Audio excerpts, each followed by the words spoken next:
All right, back for the third period of Game 2, and if you are a Tigers fan, if you are going for the Tigers to complete the ultimate what-if here as an NHL team in 1925, you are out of luck because unfortunately after two periods of play, the score is 3-0 in favor of the Cougars. I think the Hamilton Tigers are finding out, much like the Montreal Canadiens did in real life, that this is a Cougars team that's here to contend. The Detroit Red Wings to be, first they became the Detroit Cougars and later the Detroit Red Wings, but the Detroit Red Wings to be, they are here to win. And winning is exactly what they're doing here through almost two games. So here so far in Game 2, and they've even been in the box a lot more. Penalty minutes through two periods or 10-2. So the Tigers have had their power plays, they've had their chances, and it's just not materializing for them. And actually, this one I think was a coincidental as well. So really the and the Cougars also have a shorthanded goal. So starting in the first period with the scoring about 5 minutes in there, 4:59, it was another defenseman, this guy right here, Frank Foyston. He broke the ice here in this game, opened up the scoring, and then it was 1-0 after one period of play. In the second period, it was Gizzy Hart from Jack Walker, making it 2-0 for the Cougars. And then just barely a couple of minutes later, actually, shorthanded Frank Frederickson ended up scoring a goal assisted by Wally Elmer. So, and if not for a couple of saves on shots on target by Jake Forbes, this could actually be a 5-0 hockey game, where, to be fair, Hap Holmes also has made a couple of saves and shots on target. He stoned Ken Randall, and he also stopped, who was it that had the breakaway? He stopped, I want to say it was Red Green on the breakaway, I think. it was Red Green. I'm trying to remember which Green brother had. A Green brother had a breakaway in period 2 and was ultimately stoned by Hap Holmes. So 3-0 Victoria Cougars through two periods of play. And so let's get things going here. I want to make sure, I'm going to look at the six-man to make sure that I have these cards arranged properly the way that I want them. So, and ignore this NHL logo. In fact, as soon as we do this, we'll find out who it's going to here off the face-off. But first, we have to have the face-off. 83, that does mean that the Tigers are going to win. The puck. It's going to go to Alex McKinnon. Yes, Alex McKinnon with possession. And now that I have the tripod set up for period 3, I have to figure out how I'm going to maneuver a little differently here. So anyway, Alex McKinnon here with the puck. I use this roughly here. This is very rough, very loose, just to get a rough idea of when to change lines. I don't always follow it. Again, it's 1925. These guys, some of them played anywhere like 25 through 40 minutes a night anyway. So anyway, Alex McKinnon here, and it says, I treat this a little differently. I treat it as loose puck and not loose. So we're going here to the highest assist rating of the right defensive for shot on goal A. So Frank Foyston, he's going to get things going here early in period 3 is Foyston. That's his third shot of the night. Foyston again who opened up the scoring, but that's not going to be a shot on target. And it's going to go the rebound to the home team with the best intimidation rating. And then the next roll, I have to check the forecheck charts. The best intimidation rating here for the home team. And minus is good in this case. So it's going to go across there to Gord Fraser. Gord Fraser, who was the hero in Game 1 of this series with a pair of goals.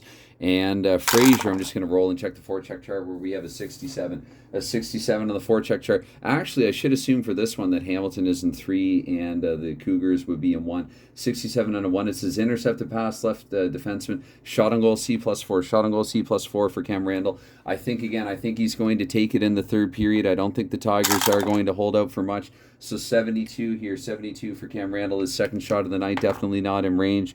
And we're probably up to about here now.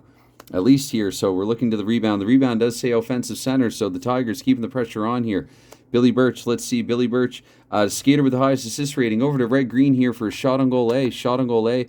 I'm going to ignore assist ratings given the era. So Red Green here with a shot on goal A, his fourth shot of the night, and nothing doing there. Shots on goal, by the way, through two periods, I meant to mention, are 22-11 in favor of the Cougars. So they're also out shooting the Tigers in addition to outscoring them. So anyway, that shot's not going to be in range. Looking at the rebound here, it says defense, second best defensive rating. I believe that's Frank Foyston. No, that is going to be it's going to be a tie, so I'm just going to give it to Gord Fraser. And let's see here, we're probably at least a 4, maybe even to 5. Recovered by the right defenseman to the right wing. We're going to center Frank Frederickson for a shot on goal B. He scored in a shot on goal B in the second period. He's not going to get one here with that 94. That's definitely not in range either. So let's see here. This rebound, it says home team left wing. Wally Elmer able to recover it now. And let's see one more, and then we'll look to change. So highest assist value, assist skater to the highest value for the shot on goal C. Skater to the highest value for shot on goal C. You know what, Frederickson, he'll shoot and head off, I guess. So Frederickson here with another shot on goal. It's his fifth fourth of the night, actually, sorry. And he's going to, well, let's have a look at this rebound here, home team center. So we'll assume in that case, send a line change. Fredrickson, it's going to go to eventually probably the puck changes hands a few times, and it will go to home team center Jack Walker. And unfortunately for the Tigers, and this is where they're at kind of a disadvantage, I think that the Tigers have a stronger top line, but definitely the stronger overall forward core, more balanced forward core belongs to the Victoria Cougars. So Jack Walker here with the puck. Walker, it's his attempted pass for checking chart. So 37 there and a 4 checking 1. And intercept. I'm going to assume that's intercepted pass, left defenseman. So let's give it over to Jesse Spring. Jesse Spring now for the Tigers here. We're up to 2. And Karen's off the skate, left defense, and so it's over to Langlaw. Langlaw gets it up to Edmund Bouchard for a shot on goal. Bouchard probably his first shot on goal of the night. He doesn't take many of them, and unfortunately for him, a really lousy shot on goal rating that extends to his shot on goal. So for the rebound there, it's his offense shooter for a shot on goal. So Bouchard going to follow up, see if he can have any better luck. A couple of rolls that would have been good in the hands of some more capable shooters, but unfortunately, Bouchard unable to convert. So it's going to be defense best intimidation rating this time on the ice at present. That would be Harold Halderson. Harold Halderson here with possession. We're probably up to about there. And Halderson here, it says Halderson, he's going to get it across to Clem Lachlan. Lachlan up to Jack Walker, over to Gizzy Hart. Gizzy Hart for a shot on goal B. I think he's going to actually hold and await. So stolen by the defense, the defender, that is what can happen if you can hold on to a bit of a blackjack poker element to this one here. And let's see here. So we'll look to get lines changed again here. Highest assist rating. Right wing shot on goal A. Charlie Koch here with a shot. Koch, who had an assist there in game 1. 8. Koch narrowly misses here in that shot on goal A. You should double check the defense actually. And if anything, no, that would have made it a little harder. So, hold on. No, that's right. Okay, so it's, it would have knocked him down to a 4 there. So, anyway, let's see actually the rebound. We might get a face-off. Indeed, we do. So, we're going to get a line change here in the face-off. And, yeah, we'll just put top players out for both teams. And away we go with it here. 89, that's going to mean the Tigers have won the draw. Specifically, they get the puck to left defenseman Cam Randall with possession. And let's see here. So Randall actually has it to Alex McKinnon, back to Cam Randall, up to Billy Birch for a shot on goal B. And again, I don't think Birch is going to risk losing it to a defender. So Birch here, that's going to be shot on goal number 5 of the night for Billy Birch. And it's his home team right defenseman there in the rebound. So Frank Foyston here with it. Foyston, let's see. So Foyston here to Jocko Anderson for a shot on goal B. I think Jocko Anderson's just going to hold on to it.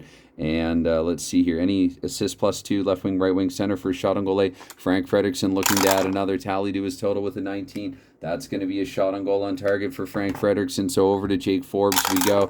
Could this night go from bad to worse? Jake Forbes makes a save there and a shot on target here in period 3. So what could be a 6-0 hockey game is only a 3-0 hockey game. And we get a face-off. I think it's maybe a little too soon to change lines. So actually, let's roll to see. That's going to go to the Cougars and to the highest face-off usage rating, control to choice. Let's just give it to Wally Elmer and think little of it. So it's going to go back to Frank Foyston. Foyston gets it up to Jocko Anderson for a shot on goal A. Jocko Anderson, who had an assist in this game already. Jocko Anderson with a 65. I like saying the name Jocko Anderson. So it's the rebound. Let's see. Maybe it'll go back to Jocko Anderson. No, it goes to Red Green. Red Green here with it now.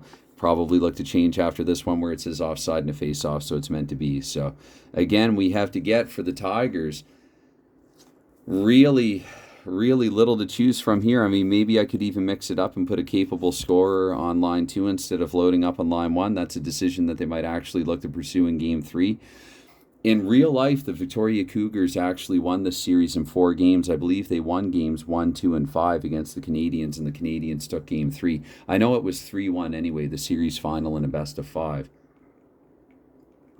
So the Cougars looking to repeat history here. The Tigers having a lot of trouble trying to reverse it, but we get a face-off. And 67 there, that does mean it will go, hold on, actually, -1 +1. Yes, no, it will go the Tigers' way. And so control to right defenseman. I ignore the home team. I'm using different face-off options.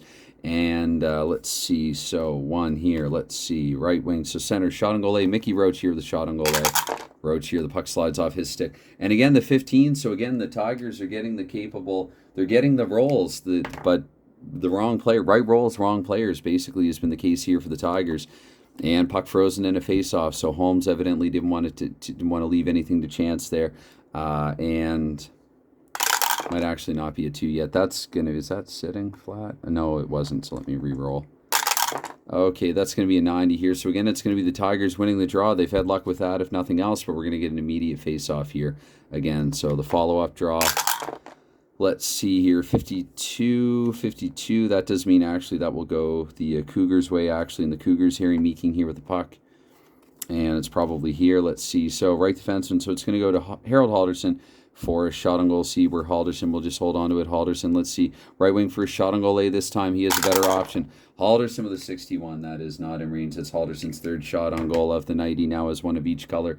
I color coordinate by period there. So you see some blue, red, and green dots there to go with things. Just an idea if you want to keep track of stuff by period. Sometimes I like to do that. Anyway, so with the rebound here, we're probably up to about there. With the rebound, it says third best defensive rating defenseman. So that would exclude Langlaw and Jesse Spring. We're looking to Mickey Roach actually here with it.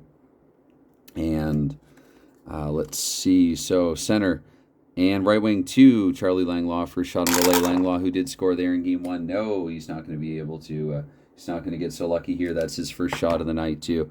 And rebound here. So we're going to look to get another change in soon. The rebound, it does say defensive left defenseman. That'll give the Tigers time to change their forwards. And I think as well they're going to change their forwards. So might as well just do a whole sale change or whole scale change. So Clem Laughlin.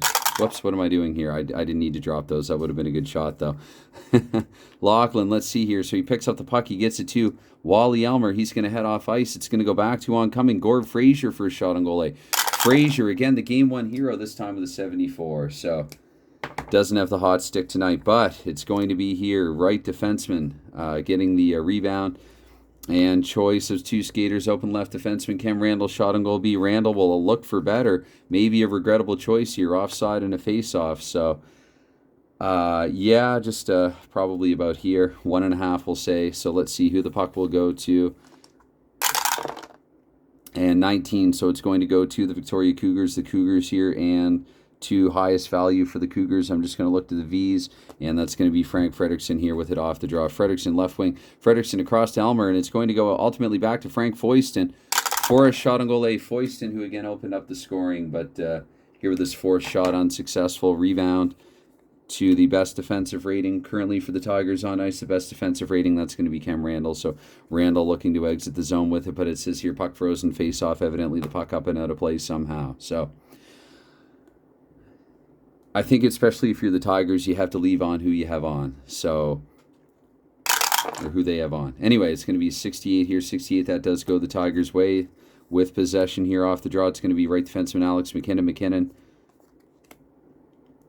Choice for a shot on goal B. Let's give it to Billy Birch here and do our best. Birch with a 50, not in range. Birch here, half dozen shots in the night, not successful in any of them. Don't even think any were on target. So, rebound, we look to, it says offensive left wing, so the Tigers at least now mounting a bit of pressure here. And shot on goal B is the best we're going to get, though. Red Green, he's going to have to settle for a shot on goal B here. Shot on goal B, 13 for Red Green. Look at that, 1-10. I should double check the opponent here. The defense, that would no, it's not going to work. Okay, so, because that would have given him an 11 there, but no, it's, anyway, it's not going to work. Just not going to work. That's been the case for the Tigers. Rebound. So defensive right defenseman there, Frank Foyston here with possession. And look to get a change in here shortly. Pass the choice to 2 skaters. I'll quickly overlook that to right wing Jocko Anderson for shot on goal A. Shot on goal A for Jocko Anderson. No. So it's, let's see here. Rebound. Offensive left defenseman Gord Frazier. And quick, probably not going to change the defense actually if this were real, but oh well. It's, let's see, Frazier here, one more card with him. And it says check for penalty. Wow, I think that's our first one so far. The frame with the 9, it's going to be the home team, actually. So Frazier maybe held on to it a little long, but in the follow-up roll, let's see, we could get a coincidental. We did have one of them earlier in this game, so with the 50. The second highest penalty rating here is Harry Meeking. Harry Meeking looking to his opponent Langlaw, who's a 15. So Meeking and Langlaw are both going to be on the hook for a pair. Right, they are just minors. Yes. Okay, so Charlie Langlaw and Harry Meeking each to the box for a couple. And It's Meeking's first penalty of the night, as is same for Langlaw. Not a whole. I didn't even realize actually how quickly this period had gone by, but I mean, not a whole lot of time left. They're just whatever. We'll play 4-on-4 here, and Hamilton, for that matter, though, they will put their best skates forward, and I'll try to game this a little bit. No, we'll have Randall serving it. I mean, he's not serving it, but that's what we're gonna say. So the right defense position will open up. Or no. What am I doing? Yes, right, because left wing. Okay, that's fine. Frederickson and Anderson can kill. And Frazier will head off there. He's tired, so Lachlan and Halderson will come on. So 3-0. That period really just kind of whizzed by. There was earlier in the game as well, similar to Game 1, a point where the the Cougars, got to stop doing that, were able to burn cards, 10 of them, because just what came up actually in the special action chart. But anyway, there was a face-off, right? I'm going to have a face-off anyway. After that coincidental, so automatically. So 55, let's see, Fredrickson on Birch. No, Fredrickson's going to win it. So right wing here, it's going to be Jocko Anderson here with the puck. And Anderson here, stolen by defense, best defensive rating. We're going to give it to Alex McKinnon. So McKinnon, he has a shot on goal B. McKinnon with a shot on goal B, not in range. So they've not even been a threat this period. The Tigers, like it's just not happening for them here out west, and unfortunately for them, the series will stay in BC. There was one game that was played in a different location, but all of them, I believe, were played in British Columbia. Now here it says check penalty late, maybe something from the visiting Tigers in frustration. 27, that's still going to actually be a home penalty technically. So let's see here, 50. You know what? It's late in the game. I'm going to pocket it. Never mind. Let's see what the Tigers are able to do with it. Stolen by the defense, the second best defense rating. So goes from bad to worse here, kind of, in a way. They all have kind of the same defense rating. I'm just going to give it to Clem Lachlan in that case. And Lachlan here. So Lachlan's going to get it up to Jocko Anderson. Over to Frank Fredrickson for a shot on goal A. Let's see, adding insult to injury, 30 in the shot on goal A for Fredrickson. And the defense, no. So we do have to check and see if Forbes is able to stop that. Forbes with the 83, absolutely not. So at least we get a goal here in the third period. Frank Fredrickson with his second of the night. Fredrickson, he had that shorthanded goal in period 2. Now he has one, I guess 4-on-4 because I ignored the final. Maybe I shouldn't have with the Tigers down by 3. Anyway, there's one card left, and all that card is used for is to determine how I use it is to determine who has the puck off the ensuing face-off. So there you have it in Game 2. Again, really hard luck for the Tigers after all that grind of the regular season in the series against the Ottawa Senators. And they've just really, if not for bad luck, maybe they wouldn't have had any at all through a couple of games here. But there you have it. The series score now is 2-0 in favor of the Victoria Cougars. I guess I can get final shots on goal here in the third period. Not many shots on goal for either side. 2, 3, 4, 5, 6. Well, no, 10 for the Tigers. So the Tigers did try to make a game of it here in the third period. 1, 2, 3, 4, 5, 6, 7, 8. Actually 10 apiece. So final shots on goal in the game, we're looking at 32 for the Cougars and 21 for the Tigers. That was a little more than we had last game, and it was just the Cougars with that one goal in the third period. And Hap Holmes, again, he had to make saves and a couple of shots on target, but overall this game was in very little danger, if any. That is a decisive win there for the Victoria Cougars. I was about to say the Tigers again. For the Victoria Cougars after 2 games, so they could actually win the Stanley Cup in the very next game. Remains to be seen. Anyway, cheers, thanks, bye.